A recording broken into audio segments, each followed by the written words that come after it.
Hello and welcome back. Today we are on the 8th insight from the Celestine Prophecy, so that means there's only one more left after this one. I hope you have been enjoying it so far. I know I have, and I love the way that all of these different insights connect to one another. And I think I probably have said it every single time I've been recording that, like, oh, this is my favorite one. But I think the 8th might be my favorite now because it's very much about the way that we can relate with one another in a conscious way versus unconscious connections. And it also has to do a lot with balancing your inner masculine, your inner feminine, feeling that wholeness in who you are, and then how you relate to one another from that place. So let's dive in. It's called, the 8th insight is called the interpersonal ethic. And I'm going to go through each part because the book does such a beautiful job of focusing on different kinds of relationship dynamics. So it talks about, childhood and the dynamic to our parents, as we've discussed in previous insights. It also talks about romantic relationships and the potential giving and taking that can then lead to a draining or a lack of polarization within relationships, as well as the potential addictions to a person's energy or addiction to having someone in your life, which we've talked about a little bit in previous insights as well. And then lastly, it covers the way that when you are more balanced, when you're more connected to your true authentic self, and when you're more connected to source, the way that you are then able to show up and really deeply focus and be present with another and actually lift them up and fuel them with your energy instead of trying to pull and play those different control, manipulation, power trip games that we see typically happening in relationship dynamics. So I'm actually going to start there, I think, and work my way backwards, because it made me think about years ago when I moved to Los Angeles. I was living in a house with 15 people. It was a lot of energies. I had just spent years solo traveling. And when I travel, I don't stay in hostels. I usually rent an Airbnb or my own little place because I am just highly sensitive and mostly introverted, and I love people, but I love my safe, quiet space to retreat to. So being in suddenly a community was already a big change, but one of the most beautiful things that I loved about it was the presence that people had there, because it was a lot of people who had been doing the work and were very aware of traumas that were still playing out or inner child wounds and things that they were currently working on balancing so that they could show up more in their heart space and from a place of unconditional love. So I can think of certain group, community house meetings, as well as community get-togethers where there were so many different people there. And everyone felt included, and it felt just like the energy was circulating, and there was never, at least that I can think of, there was rarely a time where someone was trying to control the energy and take all the attention and keep it on them the whole time. It was always this really nice balanced give and take. So there's a scene that's discussed in the book here as he's learning about the 8th insight, and he's sitting with 2 other people, so there's 3 of them there, and he notices that when someone's talking, they're so focused, they're fully present, not only body language, but just energetically, you can feel that this person is dialed in, they're really tuned in, they're taking everything you're sharing, and it's this level of, I keep coming back to the word presence because we don't really have that a lot in our everyday society. You probably have been out to dinner with someone when they're just sitting on their phone the whole time.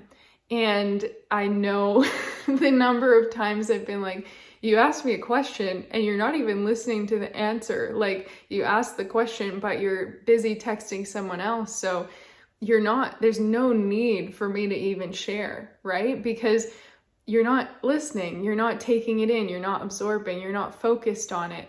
And I'm very intentional with my relationships in that way because I desire it to feel like there's a nice balance. And it truly, to me, relationships are such an investment because I know how sensitive my energy is, and I also know how deeply present and focused I am when I'm with someone, where I'm like fully there with them.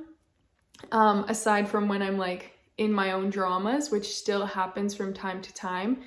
But like, I know the energy exchange, and I know the power and the value and how deeply I make people feel seen and how they feel so loved and supported in my presence when I'm dialed in that way. And so personally, that does feel like an investment to me. And it's nice when that's reciprocated and when I feel the person receiving it and like appreciating that, and also that it's like compensated in that it doesn't need to spend the same amount of time on me, and we're not like tallying or keeping notes. It's not a competition or anything or equality in that kind of way, but it's about the level of presence and energetic connection as we're there together. So in the book, the main character got to experience what it's like for people to genuinely be interested and be fully focused. And they start to describe it as just this equal energetic balance between one another of when you have done this and you are very conscious and you're practicing this actively, you kind of start to notice like, ooh, this thing feels really important for me to share. And other people in the room will likely feel that as well. And then you share that, but then you also have those like intuitive moments or that inner knowing of like, I think I'm meant to focus my attention on this person and give them the space to open up. And in doing so, I am now giving them my energy, right? And I'm like channeling love and presence and focus and attention and like safety to them to allow them to shine brighter and rise up even more, feel more full and empowered to speak what's coming through for them, right? And so it's actually the most beautiful form of communication, which I think comes down to presence, obviously, but the safety piece as well, that safety and that respect, to be able to trust that you can share these things and know that you're supported and held. Conversely, a lot of old school relationship dynamics don't have that, right? And so, like we talked about in the previous insight, I think it was the 7th one, but I'm forgetting which is which now. We talked about the different kind of control dramas. And so when you're around someone who's an intimidator or even an interrogator who's like asking all the questions, but you can feel that they're kind of asking because they're going to hold it over you later or they're going to judge you for it, right? There's no safety in that kind of relationship dynamic or that kind of communication or energetic exchange. You are like likely on the defensive. You're going to maybe play into the control dramas of being aloof or being a poor me, a victim, right? That's not a safe dynamic. It's not equal at all, right? It's someone trying to control and take the energy from another instead of someone trying to focus in and like give them energy and almost be like supporting them in flourishing. And I think that's what is so beautiful about this whole insight in general, is that most of us grow up feeling like we are alone, or feeling like we have to make things happen, or feeling like we need to control another or take from another in order to gain and get by, instead of whatever that is, one of the insights, connecting to source, getting it from source. But this leads back into our childhood and a really big misunderstanding that gets created from how our parents brought us up, and therefore the unconscious beliefs we created. So that's going to bring me to the very beginning of this insight, where they're looking at childhood. Bum, bum, bum. Because we're looking at evolution, and we're looking at supporting it's over here, never mind. Supporting one another, right? And what this woman starts to explain is how when we relate to people, and how we use energy, instead of taking, we're giving. So she says the worst thing that can be done to children is to drain their energy while correcting them. This is what creates control dramas in them. But these learned manipulations on the child's part can be avoided if the adults give them all the energy they need, no matter what the situation. This is why they should always be included in conversations, especially conversations about them. And you should never take responsibility for more children than you can give attention to. So they continue on into saying that as an adult, you can only focus and give attention fully to one child at a time. And if we look at society with overworking, hustling, all these struggles that parents typically bring home to their children, they're not actually giving their full attention and energy to the child, even when they are physically there. And I speak to that in other insights with personal experiences growing up. And I think about, I was very aware that my parents weren't present with me, even if they were there, right? They weren't able to pour 100% focus and energy, and that is felt. And what she goes on to explain, which I think is so important, is that if children don't learn that first and see that they have that from their parents, then it's harder for them to grow up grasping that they actually have that from source, and that source connection is there 100% of the time, unconditionally pouring into them and bringing them the love or the opportunities, the synchronicities, the alignment, right? The purpose, the evolution, all these things that we're naturally here for, but we don't believe it's actually available to us because we've grown up with different kinds of lack of focus, lack of love, lack of attention, or fully present attention. And so she continues on to talk about how the very best thing that can happen in childhood is an openness and an explanation. So even if a parent can't be there fully for their child, then they should have someone else who can. For example, a caregiver, a family member. In this story, in this book, it's the mother's sister, right? So the aunt. So if the mother has to run errands or has to do things and can't be there fully present, then she gives her to the sister, and the sister is like babysitting, right? But able to be fully there. So if the child has questions, the sister or the aunt can answer them. If the child is needing something, the aunt can explain it, right? And having that open communication. So it's not about never telling the child what you believe, or it's not about doing everything the child wants, but it's about explaining why you're doing things the way that you're doing. And I actually was telling a friend of mine this a few weeks back, because he's a new parent, and I'm obviously not a parent. I'm not even in a relationship to be a relationship expert, but he's a new parent, and we had this beautiful conversation, and he opened up and said, I just really don't want to screw up my daughter. And he's like, what can you tell me about relationships and like being a better dad and like really giving her what she needed?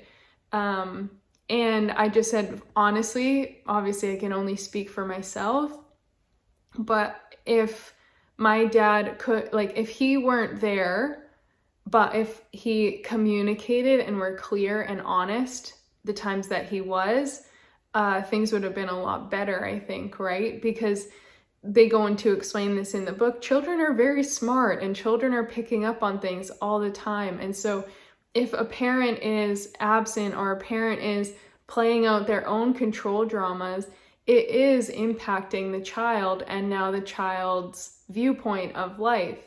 Whereas if the parent says, this is how we're doing things and this is why, or this is why I'm not letting you do that, and they explain it in a level that the child can understand, the child wants to believe the parents. It's ingrained in their DNA to look up to them. And we've really like made a lot of mistakes in this.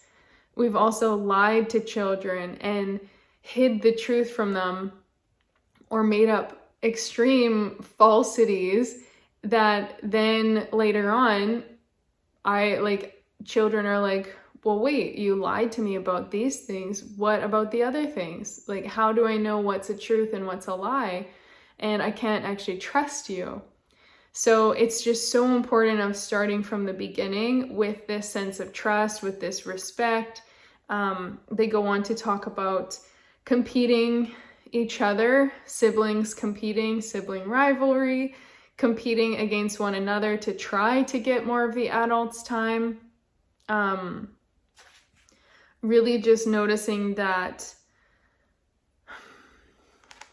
actually this is so beautiful because it ties into why I think there's so many like conscious communities starting now, where this quote here, he says, wait a minute, in many situations, both parents must work to survive.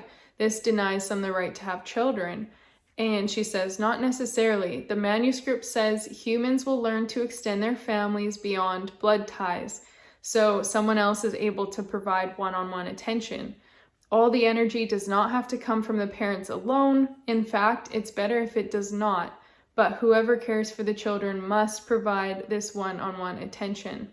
And speaking to a lot of the conscious communities, like where mothers are supporting their friends' children and vice versa, or just being able to have your children growing up with community and with other sources of safe and respectful parents who can support them, so that they're always getting this attention. There's not a lack of love, of safety, all the things we've talked about already, but they're not only having to get it from the parent 100% of the time.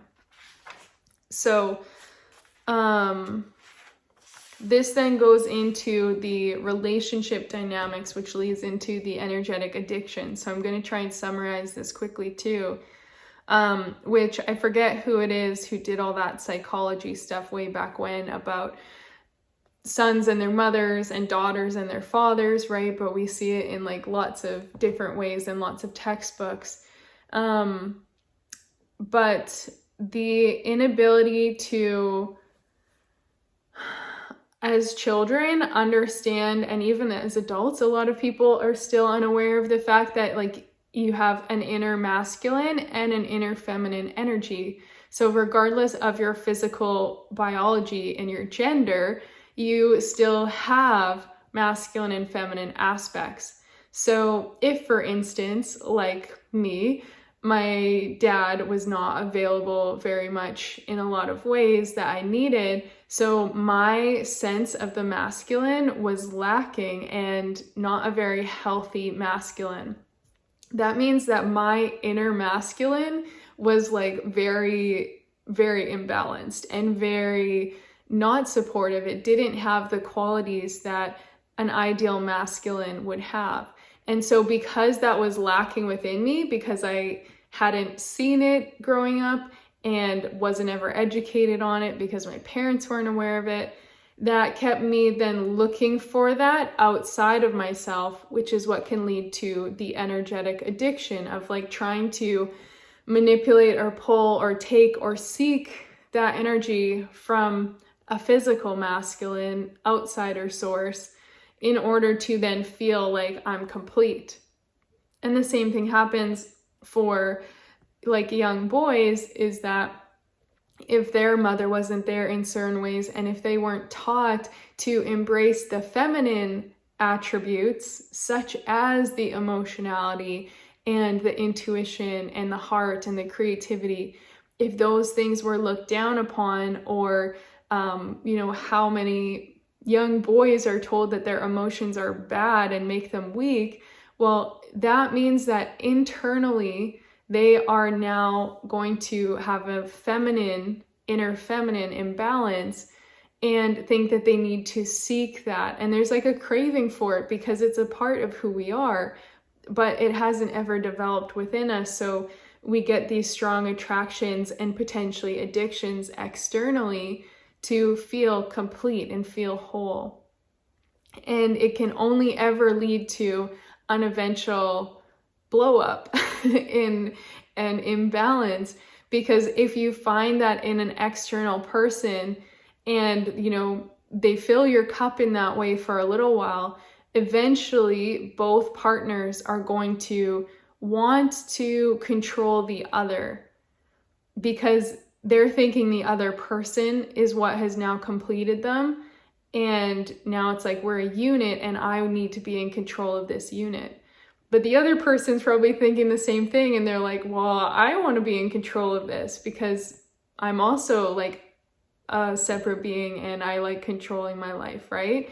And so then there's this constant striving, pulling, taking, and that's why we see so many divorces, and that's why we see a lot of really toxic relationships. Because until someone can feel full and sovereign on their own, and tying it back to the previous insights, feel connected to source as the provider, as the stability, the wholeness, until that's there, you're always going to be looking externally for something else, which can only ever lead to problems. Maybe it's temporary high or temporary partnership or temporary this and that, but eventually it's going to all crumble. And so the best thing they talk about then is continuing on that, right? I'm just going to read this part and then I'm going to jump to the last part of this insight.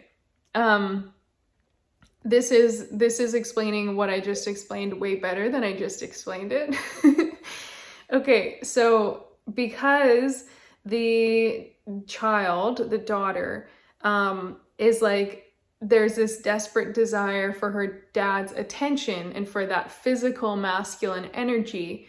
And if he's not there, then she doesn't really know what to do, right? Because she doesn't have any integrated inner masculine in herself. And this leads to her not only putting the dad on a pedestal, which was an ironic breakthrough I had in my own life about a week or two ago, where then you're holding that parent up to this standard of perfection and they're constantly letting you down because they can't meet it. But then you're also trying to manipulate or control in order to get their energy the way that you need it. And the quote here now says, in an ideal family, the father would remain uncompetitive.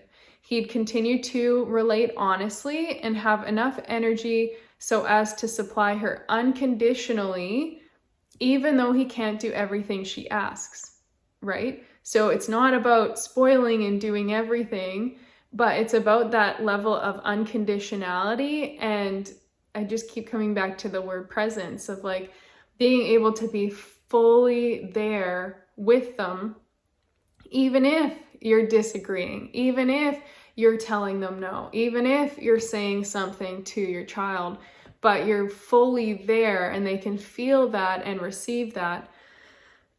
So it says, the important thing is that the father would remain open and communicative, She thinks he is ideal and magical, but if he honestly explains who he is, what he's doing, and why, then the little girl can integrate his particular style and abilities and proceed past an unrealistic view of her father. In the end, she will see him as a particular human being with his own talents and faults. And once this true emulation takes place, then the child makes an easy transition from receiving her opposite sex energy from her father to receiving it as part of the overall energy existing in the universe at large. So once again, realizing that we can receive this from a higher source, a higher power, and our parents can be conduits of it at times, but they're not perfect. They're also human. They're also playing out control dramas and their own traumas and their own things, right? And if this can be learned earlier, I can only imagine how much different reality would be. But it continues to go on where it's just like most parents have been competing with their own children for energy, and that has affected all of us, right?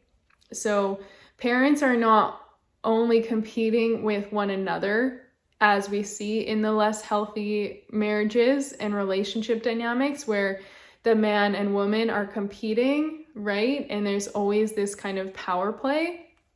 So we see that within them, but they're also competing with their children for energy because there's this kind of power struggle, control, not really fully respecting the child as a sovereign being and raising it that way, but instead trying to raise it to be you or to match what you want it to do or to fit in your boxes, right? All these conditions that are then creating power dynamics, and all that can possibly do is cause the child to grow up and do the exact same thing because that's what they know and that's what they were taught.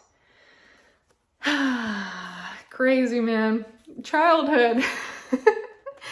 I love this one because, like I've said, when we just understand that everything stems from the subconscious, which gets programmed in childhood, like every little thing plays out later. And the more balanced and harmonious those things can be in your upbringing, the more awareness and understanding you have as a child, naturally, the more awareness and understanding and harmonious balance you'd have as an adult, right?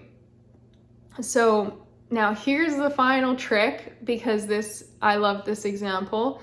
And I've seen this play out. I've seen the proof of this in my life so many times, and I love it. It's like the coolest experiment, and it's the coolest test you can do, because this is all about if someone's operating in their control drama, right? If someone is in the poor me, which is the victim, the aloof, which is the just kind of hiding, avoiding, the intimidator, which is the asking questions, trying to find things that you're doing wrong, or that was the interrogator. Did I say that? And then the intimidator is the more like potentially on the abusive side of like really intimidating, aggressive, in your face, talking down, yelling, screaming, major power control dynamics, right? So we have those four. Now, when you are relating with someone, obviously in a perfect world, we would have the very conscious relating that this whole episode started with, about being able to feel safe, to really be focused and dialed in on the person who's sharing. And then, we get to move the energy and focus fully on the next person and like infuse them with love and with life force energy that helps call them up and allow their gifts and their voice to rise even more. When you're sending someone energy, when you focus on the positives in them, you are magnifying their greatest qualities, and it is felt. Even if you can't see it, it is felt.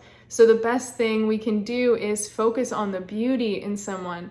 Even when my mom is triggering me like crazy, If I focus on all the things she's triggering me for, I'm only going to get more negative, more upset, and more in my own defensiveness or control drama. If I can, and it's taken a lot of time and it's still not perfect, but if I can pause myself and step out of that triggering and focus on the beautiful things in her, of like, even though she's doing these things and it's driving me up the wall, here is a list of things that I appreciate about her. Or I think about her child self and the experiences she must have gone through with her parents to have made her react or think this way, right? Or I focus on sending love to her soul and her being. When I focus on the positives and I shift my own energetic perspective, it's like I can immediately see more beauty, more compassion, more love, more light in her. And it does create a safer space where then now she can actually let some of the walls down, or maybe clear some of the traumas or the heaviness that's coming up, and she can rise up because I'm giving her the space to do it, because I'm not reacting or defending or playing it out, okay? So this is the trick in the book, is when you see someone who is operating in their control drama and they might be pulling you into it, right? The best thing you can do, sorry, I'll just finish the book. The best thing you can do is name it. So actually speak it, bring it into the surface, bring it into the conscious awareness and the environment that you're in. So with that said, that's the example I want to share. Is I remember years ago when I wanted to quit my job and start my coaching business, and I had very no money and $1,000 in the bank. No clue what I was doing, no business degree, none of the things that my parents thought I should have to start a business. And I remember there were times in my life before where I had gone to them from my anxiety or from more of a poor me, like a victim state and a smallness, and they immediately matched it or operated from their own control drama of trying to say like, no, you're not doing that, right? Because I was coming in from this really weak energy, and so they matched it. So when I decided to leave my job, I was really clear on the fact that I'm doing this regardless and I'm not asking for permission, and it feels so aligned because everything about it was so divinely timed and everything was magic that I was like, this is what I'm meant to be doing. Full stop. That's it, right? And actually, then their control dramas or their potential need to control, which in their minds was a desire to protect, right? A fear of failure, a fear of judgment, a fear of me not being able to do it, and blah, blah, blah, right? It was they thought genuinely coming from safety and protection, but it was actually their own form of control. But I didn't give it the space to even exist. And that was so powerful. Whereas there are other times in my life where, say for instance, the example in the book is that someone is coming and intimidating and asking him all these questions and kind of threatening him. And naturally, he immediately starts to feel a little bit anxious and insecure and like, I don't know what's going on. I don't know why you're so angry. Just leave me alone. And that's his aloof control drama. And the woman he's with at the time comes in and she just says to him, why are you so angry? And it's literally in that experience, and I've had my own examples of this too, where you name the emotion and you bring it to the surface, that then this man in the book goes, well, because blah, blah, blah. But they could get through, and it like broke, it shattered the control drama that he was stuck in at that time, right? There's been times in my life where someone has been controlling or kind of getting aggressive, and instead of me just playing small and like cowering behind it, she goes on to explain in the book, the only way you can kind of stop that control drama is either to match it, right? And then it's going to be violence, it's going to be fighting. That's what we see on the world scale, is everyone competing for power and fighting their way to be heard and fighting to get through to one another. Well, like, that doesn't solve anything, right? But if instead of trying to fight it, we go, hey, what's going on here? Like, why are you actually upset? I've had some really beautiful conversations with people in my life because they're emotionally triggered and intense. And instead of me hiding from it, or instead of me matching it, I just stay neutral and I go, hey, let's look at this. And I'm obviously not saying like that always works if you're in a really abusive situation. So obviously you can take this with a grain of salt.